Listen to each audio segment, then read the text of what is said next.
Em nome do Pai, do Filho e do Espírito Santo. Amém. Boa noite a todos, meus irmãos e minhas irmãs. Vamos meditar hoje um pouco sobre a situação da igreja nos tempos de hoje. A Igreja Católica está se separando em duas. Está saindo uma parte da Igreja Católica. E isto faz sofrer. Então eu considero a Igreja Católica em dores de partos.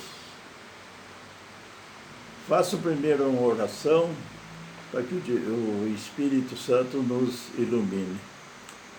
Senhor Deus, eu vos louvo por toda a minha vida. Louvo pelos meus pais, louvo a Deus pela saúde, pelos meus 87 anos de vida, louvo a Deus pelas graças do discernimento de ver as coisas antes de acontecerem. E peço que me guarde a fé e me proteja. Obrigado, Senhor, Jesus, Maria, Mãe Santíssima, que o Divino Espírito Santo me ilumine sempre. Amém. É com muita tristeza que começo esta reflexão e com muita dor no coração que vejo o que está acontecendo com nossa Igreja Católica Apostólica Romana. Não é culpa de papas, cardeais, bispos e padres. Eles não são culpados. O que está acontecendo com nossa igreja é justamente a culpa dos nossos pecados e dos pecados também da igreja, que são muitos ao longo dos 1000 e tantos anos, ao longo dos 2000 anos de existência. Já estamos em pleno fim dos tempos. Pegue a Bíblia e leia o que está escrito no capítulo 24 do Evangelho de Mateus e vejam que tudo o que Jesus falou estão acontecendo nesses dias atuais. Tudo que está escrito no Evangelho de Mateus, no capítulo 24, está acontecendo nesses dias atuais. Mateus 24, 21, está escrito: a angústia será tão grande como nunca houve desde o princípio do mundo até agora, e nem jamais haverá igual. Veja como que vai ser o sofrimento. A dor é muito grande, a angústia será tão grande como nunca houve desde o princípio do mundo até agora, e nem jamais haverá igual. Mateus capítulo 21. Mateus capítulo 24, versículo 21. Toda a igreja já está começando a viver esta angústia, este sofrimento. É muito triste ver a Igreja Católica separando em duas. Uma parte saindo para uma nova religião sinodal universal, que tenta conciliar todas as religiões e delas tirar uma só religião universal na intenção de trazer a paz ao mundo. Mas será uma religião anticristã, uma religião sem Jesus Cristo, uma religião sem Deus. Esse processo já está muito adiantado. Já temos a constituição desta nova religião que está sendo discutida entre as religiões, uma só religião anticristã.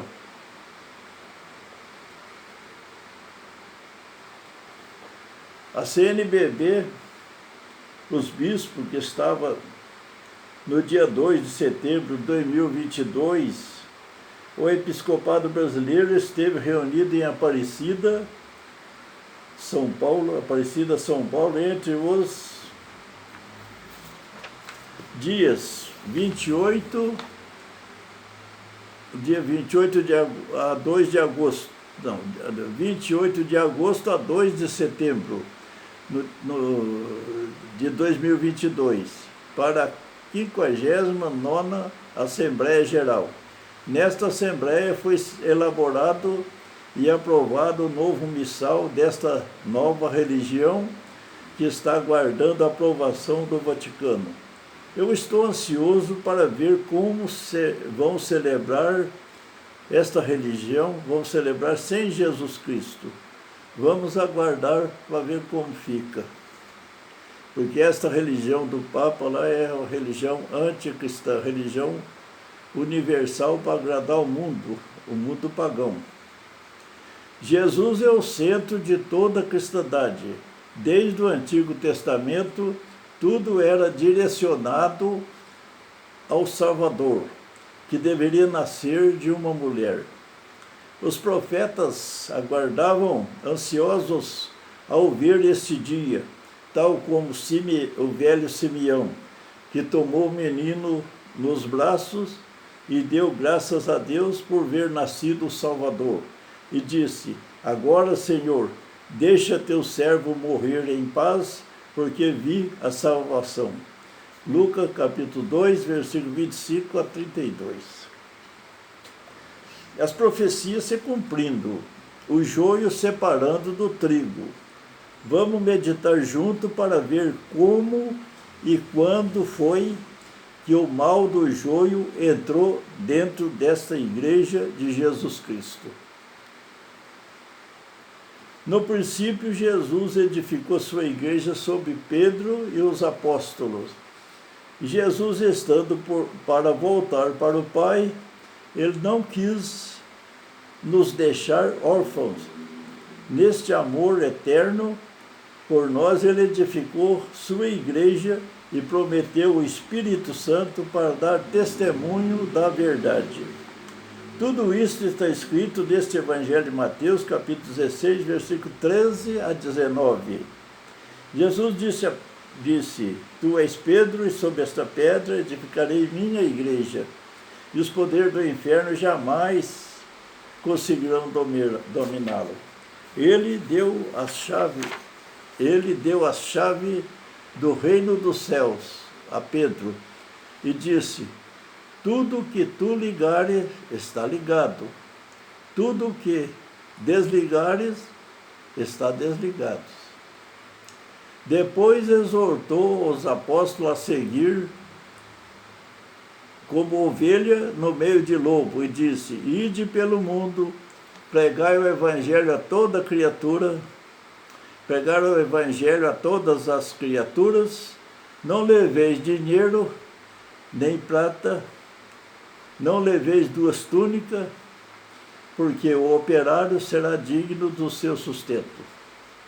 Assim os apóstolos viveram pobres, perseguidos e mortos por 313 anos. Esta igreja caminhou como Jesus tinha exortado, a igreja pobre e sofrida e perseguida pelos romanos, que foram os que crucificaram Jesus. O espírito do anticristo existe desde quando Jesus nasceu. Quando Jesus nasceu, já existiu o espírito do anticristo, porque o rei Herodes foi o primeiro que quis matar o menino. O rei Herodes foi o primeiro que teve o espírito de anticristo, querer liquidar com o menino. Os romanos, com o mesmo espírito do anticristo, perseguiram a igreja e matavam os católicos, até que eles perceberam que quanto mais cristãos morriam, mais aumentava aquele povo, a ponto de sentir uma ameaça ao seu reinado. Eles tiveram medo que esse povo ia aumentar tanto que ia vencer até o reinado dos romanos. A esta altura do campeonato, o imperador Constantino de Roma resolveu chamar a igreja para um acordo, dizendo que queria converter e entrar para a igreja, deixar de persegui-la e dar apoio financeiro a esta igreja pobre e sofrida. Aí foi o primeiro erro da igreja. Pecou prostituindo com o imperador, cedendo o seu poder em troca de apoios e benefícios financeiros. Tal como uma mulher se prostitui quando vende o seu corpo, ficando à mercê do seu prostituto, que faz dela o que quer.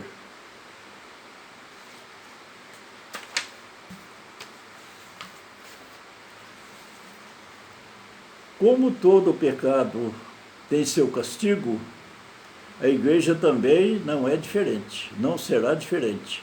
Assim está escrito no Apocalipse 17, o julgamento da grande prostituta. O Apocalipse já considerou que a igreja naquela união com os romanos houve uma prostituição, porque ela vendeu seu poder aos romanos e perdeu sua força. E os romanos dominaram a igreja até quando existiu, e depois passou para outros que conseguiram dominando também, Idade Média, Idade Moderna, tudo foi a mesma coisa, até os dias de hoje. Nesta união da igreja verdadeira com os romanos, aconteceu a parábola do joio e do trigo que Jesus já tinha predito. Está escrito em Mateus, capítulo 13, versículo 24. Jesus disse: o reino do céu é como um homem que semeou boa semente em seu terreno. Na hora que todos dormiam, veio seu inimigo e semeou joio no meio do trigo e foi embora. Quando o trigo cresceu, apareceu também os joios. Os empregados, preocupados com o acontecimento, foram logo perguntar ao patrão: queres que arranquemos? Perguntou ao patrão se queria que arrancasse o joio. O patrão respondeu: não, porque não suceda que ao arrancar o joio, arranqueis também o trigo. Deixai que os dois cresçam junto até a colheita, até o momento da colheita. Até a colheita. No momento da colheita, direi ao ceifador: arrancai primeiro o joio, atai-o em feixes para ser jogado ao fogo. Só depois recolhei o trigo em meu celeiro. Mateus capítulo 13, versículo 30. Esta profecia está se cumprindo muito rapidamente. A igreja, enquanto dormia, o Império Romano entrou dentro dela e semeou o mal, e passou a dominar completamente. O mal está dentro da igreja há mais de 1600 anos. Isto foi quando a igreja acolheu o Império Romano para dentro do seu corpo. Neste ato de tomada de poder, que podemos considerar como uma prostituição, que gerou dentro da igreja o espírito do anticristo. Deste tempo em diante, depois do ano 380, a igreja passou a ter duas naturezas, divina e humana. Jesus edificou uma igreja divina sobre pessoas humanas, e os romanos criaram uma religião humana dentro desta igreja divina, que passou a se tratar como santa e pecadora, igreja divina e igreja humana. Uma só igreja com dois corpos diferentes. Reinava junto o bem e o mal. Isto que Jesus disse: deixai que os dois cresçam junto até a colheita. Deixai que os dois cresçam junto até a colheita. Este acontecimento podemos discernir como se a igreja fosse uma mulher grávida que vive sofrendo as dores da gravidez, vendo seus filhos ser perseguido, açoitado e martirizado pelo espírito do anticristo, dos romanos que estava dentro dela. O joio matando o trigo. Acho que ficou claro que o bem e o mal viveu junto dentro da mesma igreja. Mas agora se aproxima a colheita. Os ceifadores já estão a serviço. Mateus capítulo 3, versículo 30. No momento da colheita, direi ao ceifador: arrancai primeiro o joio, ajuntai-o em feixe para ser jogado ao fogo. Recolhei depois o trigo em meu celeiro. Estamos em plena colheita.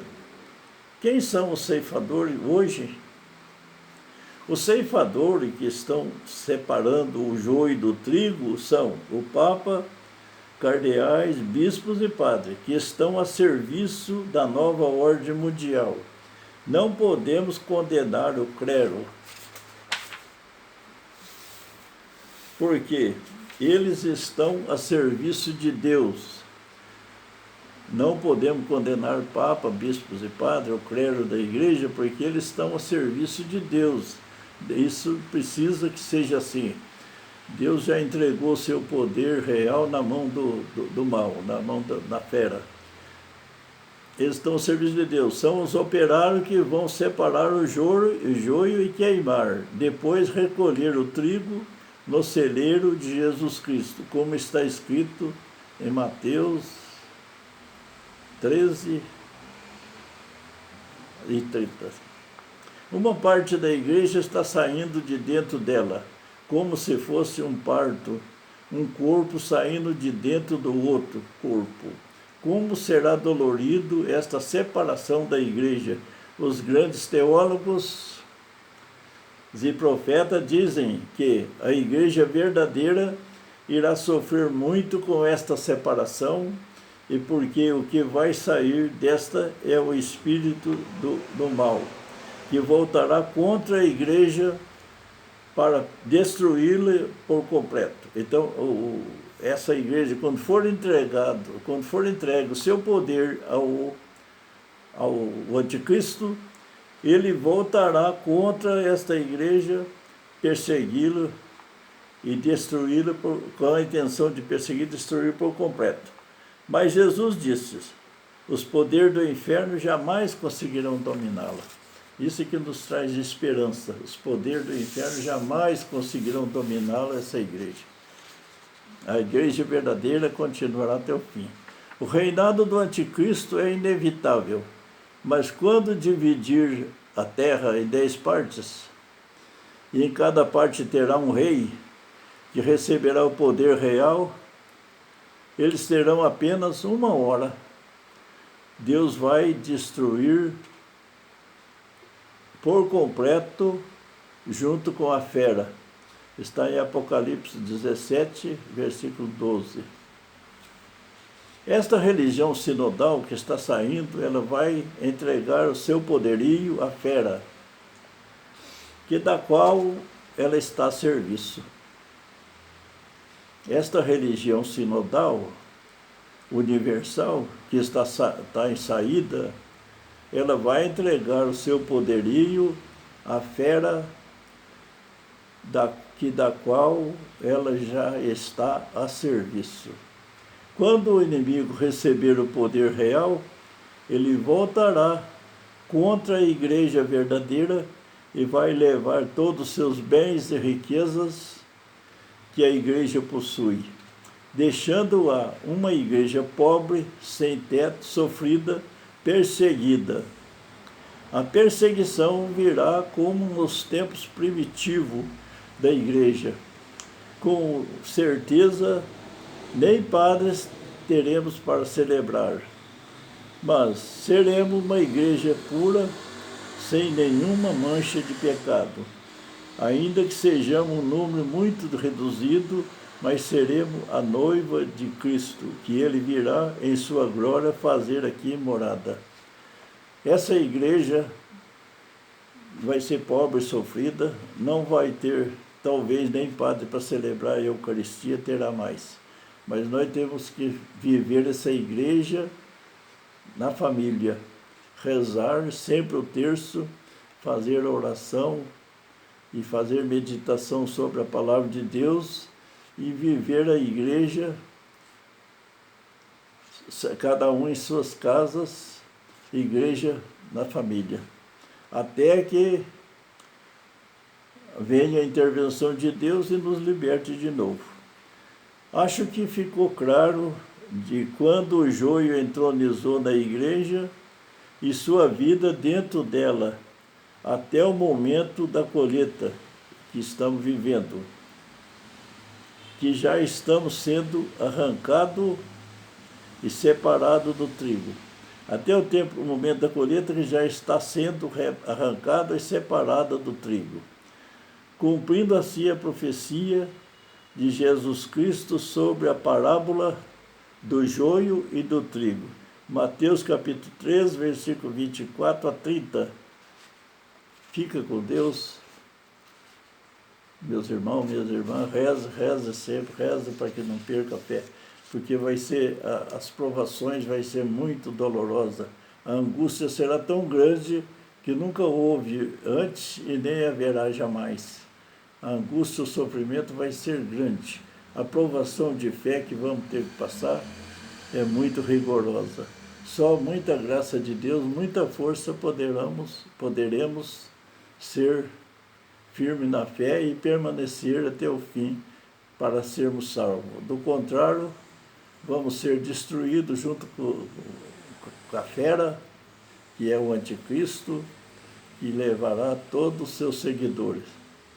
Em nome do Pai, do Filho e do Espírito Santo. Amém.